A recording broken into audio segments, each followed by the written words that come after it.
واش عمرك حسيتي بأنك قادر دير شي حاجة كبيرة في حياتك، ولكن في آخر لحظة كيبدا يدخلك الشك، شي حاجة في الداخل ديالك كتسولك واش غادي ننجح وتصدق ليا، ولا ما صدقاتش شنو ندير؟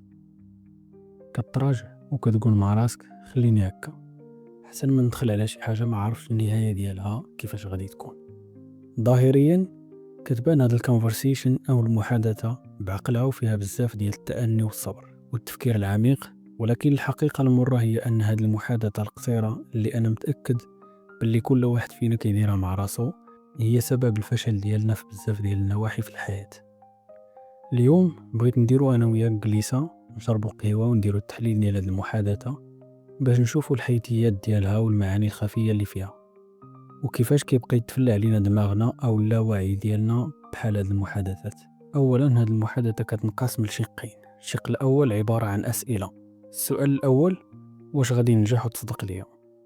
هاد السؤال كيدل على عدم الثقة في النفس. السؤال الحقيقي اللي خاص تطرحه على راسك هو علاش لا؟ علاش صدقات الناس آخرين وانت ما غتصدقش ليك؟ واش عندهم جوج أدمغة مثلا وانت عندك واحد؟ السؤال الثاني: وإلا ما صدقاتش شنو ندير؟ هاد السؤال كيدل على الخوف من الفشل. خليني نقول لك بلي ما كايناش شي حاجة سميتها الفشل في الحياة، كاينين تجارب كنتعلموا منهم وكنستافدوا منهم. الفشل الحقيقي هو التوقف عن المحاولة. الشق الثاني ديال المحادثة في حلول أو لا كنسميهم أنا مخدرات، كيعطيهم لك اللاوعي ديالك باش تصنت وتكمش. خلينا هكا أحسن. أعدى حاجة عند الإنسان هي يخرج من الكافورت زون ويجرب شي حاجة جديدة، بحكم أن العقل ديالنا مبرمج على روتينات يومية كنديروهم ما كياخدوش منا بزاف ديال التفكير واتخاذ قرارات وحيرة. هادشي كامل تعنكيش كيحاول الدماغ ديالنا يتجنبو بطرق ذكية باش يوفر علينا الطاقة. ندخل على شي حاجة ما عارفش النهاية ديالها كيفاش غادي تكون. هذه هي الفقرة الأخيرة في المحادثة مع اللاوعي ديالنا، اللي في الحقيقة مضحكة، حيت حنا ملي كنفيقو حنا داخلين على مغامرة جديدة اللي ما عارفينش النهاية ديالها. انت ملي كتخرج من الدار تمشي لخدمتك ولا قريتك راك خارج للمجهول في الحقيقة. باش ضمنتي راسك غادي توصل. شحال من واحد وقعت لي حادثة في الطريق ديالو للعمل ولا القراية وما وصلش. باش ضمنتي راسك انت ما غاديش يوقع لك هادشي. رغم ذلك كتخرج وكتمشي تقضي أغراضك وما كتفكرش في هادشي. المستقبل تا واحد ما عارفو. يقول الله عز وجل في سورة النمل الآية 65: قل لا يعلم من في السماوات والأرض الغيب إلا الله وما يشعرون أيان يبعثون. أسباب الخوف من الفشل كثيرة، غنكتفي بالحديث في هذا الفيديو على 5 اللي بالنسبة لي هي أهم الأسباب. الخوف من النظرة ديال الناس. هذا السبب كيجي من الرغبة ديال الإنسان في أنه يبان ناجح قدام الناس، سواء العائلة، الأصدقاء ولا المجتمع كامل. كيخاف يطيح في تجربة وما تنجحش فيبداو الناس يهضروا عليه ويضحكوا عليه. هنا ماشي الفشل بحد ذاته اللي كيخوف، ولكن الحكم ديال الآخرين. مثال: واحد الشاب خدام في البنكة بصالير 5000 درهم، جمع شي بركة وبان ليه واحد المشروع صغير يقدر يصور فيه كتر من داكشي اللي كيصور في البنكة، وغيولي حر ديال راسو ويبدا يطور في المشروع ديالو شوية بشوية. ولكن رغم ذلك كيختار يبقى في البنكة على قبل ديك الصورة ديال الكرافطة وكوستيم والهيبة باش كيشوفوه الناس في لابنك. فقدان الثقة في النفس.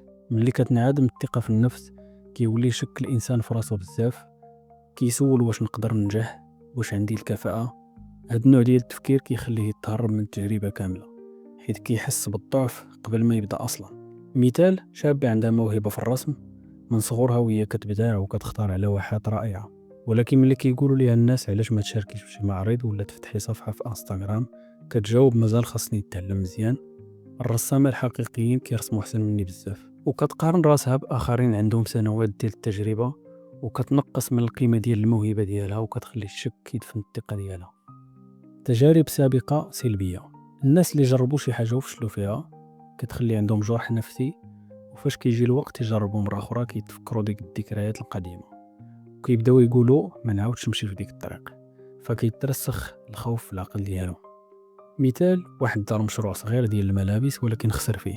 دابا كل مرة كيشوف فرصة جديدة كتجي الغصة في حلقه وكيبدا يحس بالفشل القديم. فين ما تجي شي فكرة ديال شي مشروع كيقول راني جربت وما صدقاتش. الفشل الأول سد الباب على كل المحاولات. التعلق بالكمال. كاينين الناس كيبغيو يديروا كل شيء بشكل مثالي وما كيتقبلوش الأخطاء، فإلا ما كانوش متأكدين باللي غينجحوا 100% من أول مرة كيتراجعوا وما كيجربوش أصلا، حيت كيعتبروا الفشل عيب. مثال: وحدة عندها مع الطبخ كتحلم تفتح صفحة في انستغرام ولا يوتيوب وتشارك وصفات مغربية، ولكن كل مرة كتقول مازال خاصني نخدم على التصوير، الإضاءة والفلترات ونبدل الكوزينة. مع الوقت كتنسى الحلم ديالها وما كدير والو. الربط بين الفشل وقيمة الذات. بعض الناس كيربطوا النجاح بقيمتهم كشخص، فإلا فشلوا كيشوفوا راسهم بلا قيمة وكيتحطموا داخليا، وهنا كيبداو يهربوا من التجارب الجديدة باش ما يزيدوش يطيحوا من قيمتهم. مثال: شاب دوز مقابلة عمل وما تقبلش، ومن ذاك الوقت هو كيحس أنه غير كفء ورفض يتفعل أي وظيفة أخرى. الخوف من الفشل ماشي غير شعور، راه برمجة تبرمجنا عليها من الصغر وكبرت معنا حتى ولات هي الحاجز الأول بيننا وبين أي حلم كنتمناوه. ماشي شرط يكون سبب واحد هو اللي كيخلي الواحد يخاف من الفشل، الأسباب كتختلف من شخص لآخر، ولكن الخلاصة وحدة: الخوف كيجمد الطموح وكيخلينا نحبسو قبل ما نبداو. الإنسان اللي كيسمح للخوف يتحكم فيه راه كيتخلى على جزء من نفسه، كيتخلى على الإمكانيات اللي داخل ديالو، على الحلم الصغير اللي كيجي في الليل وكيبدا يبرد شوية بشوية حتى كيوصل لواحد المرحلة كيشوف فيها ناس جاو من وراه وداروا داكشي اللي كان كيتمنى يديرو. الفشل ماشي نهاية الطريق، بالعكس راه علامة باللي راك كتحاول وما توفقتيش. الناس اللي نجحوا ما كانوش معصومين من الفشل، ولكن كانت عندهم حاجة وحدة ما خلاوش الخوف يوقفهم. طاحوا ولكن وقفوا، تعثروا ولكن كملوا، غلطوا ولكن تعلموا. الفرق بين شخص ناجح وشخص باقي بلا نتيجة ماشي الذكاء ولا الظروف، الفرق الحقيقي هو في الجرأة على المحاولة، مرة جوج مرات حتى ل10 المرات، بلا ما يخلي الخوف يكون هو الحاكم. شوف مثلا ميسي ولا كريستيانو رونالدو ولا حتى مايكل جوردن، واش كيوقفوا المحاولة إلا ما دخلتش الكرة؟ واش كيتراجعوا إلا نضيعوا الفرصة؟ بالعكس كيحاولوا طيلة المباراة، كيركزوا، كيتقاتلوا وكيبقاو يجريو ويديروا المحاولات حتى كيصفر الحكم. ماشي كل ضربة كتدخل، ولكن كل محاولة كتعني عندهم فرصة جديدة. وهنا الفرق: النجاح عمره ما كيجي من أول مرة، ولكن ملي كيبقى الواحد كيحاول بلا ما يسمح للخوف ولا الإحباط يوقفوا. النجاح هو القدرة على الانتقال من فشل إلى آخر بدون أن تفقد حماسك. هذه واحد المقولة ديال رئيس الوزراء ديال بريطانيا السابق وينستون تشرشل. تشرشل في هذه المقولة ما كانش كيهضر على النجاح كشكل نهائي أو هدف، ولكن كيعطينا وصفة النجاح اللي هي القدرة على تحمل الفشل، التعامل معه كمرحلة دايزة ماشي كنهاية. واش عمرك فكرتي باللي فاش كتفشل في شي حاجة كتكون في واحد المفترق ديال الطرق؟ يا إما تحبس وتستسلم وتفقد الأمل، يا إما توقف تحاول تشوف فين فشلتي وتصلح أمورك وتكمل، ولكن الأهم بنفس الحماس ديال المرة الأولى. وهنا كيجي العمق ديال المقولة، لأن بزاف ديال الناس كيحاولوا مرة جوج، ولكن كل فشل كينقص من طاقتهم من إيمانهم حتى كيوصلوا لنقطة كيكون فيها الحماس مات وكتولي المحاولة مجرد حركة روتينية بلا روح حتى كيتوقفوا نهائيا. ولكن الناجحين بحال تشرشل عارفوا يبلي طريق النجاح ما مفرش بالغرور بل مفرش بالإحباط، الغموض والشك. هاد النوع من الناس هو اللي كيصنع الفرق، هو اللي كيتجاوز الحواجز وكيصنع النجاح ماشي فقط بالمهارات ولكن بالشجاعة والقوة النفسية اللي كتخليه كل مرة يفشل ينوض يكمل بحال إلا ما وقع والو. تشرشل كان عايش في زمن الحرب، وكان الفشل كيعني خسارة البلد ديالو وموت الملايين من ولاد بلادو، ماشي غير مشروع شخصي. ومع ذلك ما فقدش الحماس وبقى كيحاول وكيحارب على قبل بلادو حتى حقق النصر. في حياتك يمكن الفشل ماشي بحجم حرب، ولكن كيمس أحلامك، شخصيتك وكرامتك أحيانا. ولا قدرتي تحافظ على الحماس وسط هذه الكلاشات النفسية راك على طريق النجاح وراك كتعيش فعلا المعنى الحقيقي ديال هذه المقولة العظيمة. مورا هاد الهضرة كاملة شنو كتقول لنا الدراسات العلمية على الفشل؟ بزاف ديال المفكرين تكلموا على الفشل، ولكن حتى العلماء دخلوا للموضوع ببحوث معمقة، وهذه جوج دراسات قوية كتعطينا نظرة أعمق. واحد من أقوى الدراسات اللي طرقت الخوف من الفشل دارت سنة 1997 على يد الباحثين إليوت وتشرش، وخرجت بنتيجة مهمة بزاف. الخوف من الفشل ماشي غير شعور، راه كيأثر بطريقة مباشرة على الأداء والطموحات ديال الأشخاص. الدراسة فرقات بين جوج أنواع ديال الناس. النوع الأول كيخدم بدافع الاقتراب من النجاح، كيقلب على التحديات، كيبغي يتطور وما كيخافش يفشل، حيث كيعتبر الفشل مجرد مرحلة من مراحل التعلم. النوع الثاني كيخدم بدافع الهروب من الفشل. الخوف ديالهم من الوقوع كيخليهم ما كيتقدموش. في كل فرصة جديدة كيبدا الشك وكيبدا التفكير السلبي، واش غادي ينجح، شنو غيقولوا عليه الناس، وكيهرب من التجربة كاملة. المهم هو أن الناس اللي كيعتمدوا على هذا النوع الثاني ديال التفكير الأداء ديالهم كيكون ناقص، النمو والتطور ديالهم كيوقف، حيث الهدف ديالهم هو ما يفشلوش ماشي ينجحوا. دراسة نفسية أخرى معمقة دارها الباحث باوميستر هو الفريق ديالو سنة 1993 ركزات على كيفاش كيأثر الفشل على الصورة الذاتية ديال الإنسان. لقاو أن الإنسان اللي عنده تقدير ذاتي ضعيف، يعني حاقر راسو ما تيقش في راسو، ملي كيتعرض للفشل كيتأثر بزاف وكيبدا يشك في القيمة ديالو، في الكفاءة ديالو وحتى في راسو كشخص. فاش كيتعرض لرفض ولا خسارة ولا خيبة أمل كيبدا يقول أنا ما كنستاهلش، أنا فاشل، وكيبدا يبني تصور كامل على راسو بناء على تجربة واحدة فقط. بالمقابل الإنسان اللي عنده ثقة في راسو كيشوف الفشل كفرصة باش يتعلم، كيصور راسو فين غلط، شنو خاصني نطور، وكيكمل القدام بلا ما ينقص الفشل من القيمة ديالو كشخص. الخطير في الأمر هو أن الناس اللي عندهم تقدير ذاتي منخفض كيدخلوا في دائرة مفرغة، كيفشلوا كيحسوا بالقيمة ديالهم طاحت، وكنتيجة كيتهربوا من المحاولات القديمة. غتلقاو في صندوق الوصف الرابط ديال الدراستين بجوج باش إلا بغيتو تزيدو تطالعوا عليهم. إلا بغينا نزيدو نفهموا علاش هذا الخوف كيتحكم فينا بهذا الشكل، خاصنا نهبطوا شوية لداخل ديال الدماغ ديالنا ونشوفوا كيفاش كيتبرمج هذا الإحساس وكيفاش كيتصرف معاه الجسم والعقل. تخيل معايا هذا المشهد: نهار زوين، الصيف والشميشة سخونة والسما صافية، انت خارج مع صحابك في واحد الشاطئ زوين بحال ديال تاغازود، ضاحكين ناشطين، قررتوا ديروا جولة بالكاياك وتدخلوا وسط البحر وتبعدوا شوية من البشر. كلشي غادي زوين، ولكن فجأة وانتم وسط البحر شي واحد من صحاب كيشير وكيغوت: شوف شوف شوف شوف. قلبك كيبدا يضرب بالسربة وكتشدك الخلعة. كدوز عينيك على البلاصة اللي كيشير ليها صاحبك، كيبان لك الماء كيتحرك بحال شي حاجة كتقرب ليتك. عينيك كيخرجوا، النفس ديالك كيتغير، وشي حاجة لداخل ديالك كتقول لك وعلاك. في هاد اللحظة العقل ديالك ما كيسولش واش فعلا كاين شي خطر حقيقي ولا غير شي حجرة ولا شي موجة كبيرة جاية. واحد المنطقة في المخ سميتها أميغدالا كتطلق الإنذار بحال شي بوليسي داخل عليك كيقول لك خرج من هنا، ما عندناش الوقت نشرحو لك. الجسم كيتبدل، كيطلق هرمونات بحال الأدرينالين، القلب كيزيد في السرعة، العضلات كتشد، وكلشي كيتحول من وضع الراحة إلى وضع النجاة. دابا شنو العلاقة بين هاد القصة والخوف من الفشل؟ اللي بغيت نوصل لك هو أن العقل البشري ما كيفرقش ما بين الخطر الحقيقي والخطر اللي ماشي حقيقي. تخيل معايا مقابلة عمل ولا عرض قدام الناس أو لا مشروع جديد، كلهم كيقدروا يفعلوا نفس الرعب اللي كتفعلوا الأميغدالا ملي كتحس بالخطر. الخوف من الفشل ما كيعنيش بأنك ضعيف، غير عقلك كيبغي يحميك، ولكن المشكل هو أنه كيخاف حتى من التجارب الآمنة وحتى من الخطوات اللي تقدر تبدل حياتك. السر هو أنك ما تبقاش تهرب من الخوف، ولكن تفهمه. فهم أنه مجرد إنذار داخلي تقدر تسيطر عليه وتقول ليه شكرا على التنبيه، ولكن أنا عارف فين غادي وما غاديش نرجع للور. من بعد ما فهمنا كيفاش كيتفاعل العقل مع الخوف، خاصنا نزيدو نفهمو الفرق بين نوعين من الخوف باش ما نخلطوش الأوراق على راسنا. الخوف ماشي دائما عدو، كاين خوف كيحمينا وكاين خوف كيحبسنا. الخوف البناء مثلا هو اللي كيعطيك انذار باش توجد راسك وتخطط وتكون فايق.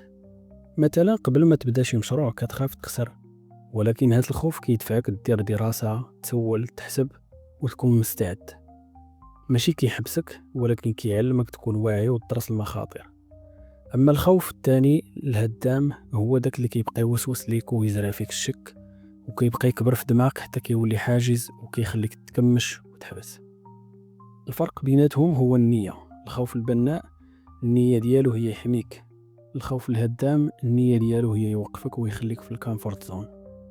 والمشكل الكبير هو ان بزاف ديال الناس كيديروا الخلط وكيبداو يسمعوا لاي صوت داخلي فيه شويه التردد وكيعتبروه حكمه، ولكن في الحقيقه راه غير خوف هدام كيتقمص ضوء الحكيم باش يحبسك ويخليك واقف في بلاصتك. الا حسيتي ان الخوف ديالك كيخليك تتصرف وتحضر وتخطط راه مفيد، اما الا كان كيوقفك وكيخليك غير كتسول وما كدير والو، هنا خاص تفهم بان هذا الخوف ماشي صديق ولكن عدو لابس قناع صديق. دابا من بعد ما فهمنا كيفاش كيخدم العقل ديالنا وعرفنا انواع الخوف اللي كاينين، ضروري نوقفوا مع شويه ديال التقنيات العمليه اللي تقدر تعاونك تخرج من هذه الدوامه. شنو اسوأ حاجه ممكن توقع؟ كل مره كتخاف تجرب شي حاجه وقف مع راسك وسول شنو اسوأ سيناريو ممكن يوقع. اغلب الوقت غادي تكتشف ان داك الاسوأ ماشي نهايه العالم. يمكن تخسر شويه الوقت شويه الفلوس، ولكن غادي تبقى حي وغادي تربح تجربه. الكتابه، جرب تاخذ ورقه وستيلو وجاوب على هاد الاسئله بكل صراحه. شنو كيخليني خايف؟ شنو كيجيني صعيب؟ شنو الرسائل السلبيه اللي كنقولها لراسي؟ بمجرد انك كتخرج هادشي من راسك وتكتبو، راه بحال الا كتواجهو وكيبان لك الخوف ديالك على حقيقته. ثق بيا غادي يولي يبان لك الخوف ديالك تافه وما كيستحقش تسوق ليه. التفكير الايجابي، حاول تراقب الافكار السلبيه اللي كتجيك وكتخليك تفقد الثقه في راسك وتحسك بالشك، وبدلها بافكار ايجابيه. هادشي كيبان بسيط ولكن ثق بيا راه صعيب بزاف. غتفاجئ من كم الافكار السلبيه اللي كتبقى تدوي بها مع راسك، ولكن مع التكرار غتبدا تبدل البرمجه الداخليه ديالك. التذكير بالنجاحات الصغرى، دائما عقل على الحوايج اللي سبق لك درتيهم وكانوا كيجوك صعاب في البدايه ولكن نجحتي فيهم. هادشي كيرجع لك الثقه في راسك وكيقنع دماغك انك قادر تواجه الجديد. الفكره هنا ماشي انك تمحي الخوف، ولكن تتعلم تخدم واخا خايف، لان الشجاعه الحقيقيه ماشي هي غياب الخوف، الشجاعه هي الاستمرار رغم وجود الخوف. ودابا من بعد ما خدينا نظره عقليه وعمليه على الخوف، خاصنا نرجعوا بهدوء للداخل ونتفكروا بان القوه ماشي غير من العقل ولكن حتى من الروح. وهنا كيدخل الجانب الروحي اللي غافلين عليه بزاف ديال الناس. وسط هاد الضوضاء النفسيه والفكريه كلها كيبقى الجانب الروحي هو داك الهدوء اللي كيحسك بالطمأنينه وكيرجعك لحقيقتك. الخوف من الفشل بعض المرات كيجي من الشعور بانك مسؤول على كل شيء، وان النجاح او الفشل كيعنيك انت بوحدك. كتحس باللي خاصك ديما تكون في المستوى وخاصك تكون ديما ناجح، والا راك ضيعتي وقتك ولا فشلتي في حياتك. ولكن في الحقيقه المؤمن عنده منظور مختلف تماما. في الدين ديالنا النيه والسعي هما اللي عندهم القيمه ماشي النتيجه. الله سبحانه وتعالى ما كيسولش واش نجحتي، ولكن كيسولك اش درتي، واش خدمتي، سعيتي، اجتهدتي، توكلتي. قال تعالى في سورة النجم الآية 39: وأن ليس للإنسان إلا ما سعى. ماشي ما نجح ما تفوق، ولكن ما سعى. النبي صلى الله عليه وسلم رغم العظمة ديالو ما كانش كيعرف الغيب أو النتائج مسبقا، ولكن كان كيدير بالأسباب وكيخلي النتائج على الله. ملي كتآمن أن رزقك ومستقبلك ونجاحك مش متعلق غير بذكائك ولا قدراتك، ولكن مرتبط كذلك بحكمة ربانية فوق الفهم ديالنا، هنا كتخفف عليك بزاف ديال الضغط وكيبدا الخوف يبرد. وحتى إلا فشلتي كتقول قدر الله وما شاء فعل. الإيمان في هذه الحالة ماشي هروب من المسؤولية، ولكن درع نفسي كيعطيك القوة باش تحاول حتى وانت ما عارفش شنو مخبي لك المستقبل. إلا وصلتي لهذا السطر عرف راسك واعي وباغي التغيير. الخوف ديما غادي يبقى معنا، ولكن انت دابا عارف كيفاش تهضر معه. بغيت نشكر كاع الناس اللي داروا لي تعليقات زواونين المره الفايته، شكرا من القلب. الكلمات ديالكم ماشي مجرد تعليقات، كل كلمه كتبها شي واحد منكم كانت بالنسبه لي طاقه، دفعه وسبب باش نكمل. ما كنشوفكمش ارقام، كنشوفكم بشر، كنشوف قلوب، وكنحس بالكلمات ديالكم كيواسيوني وكيحفزوني في صمت. الله يجازيكم بخير، شكرا بزاف.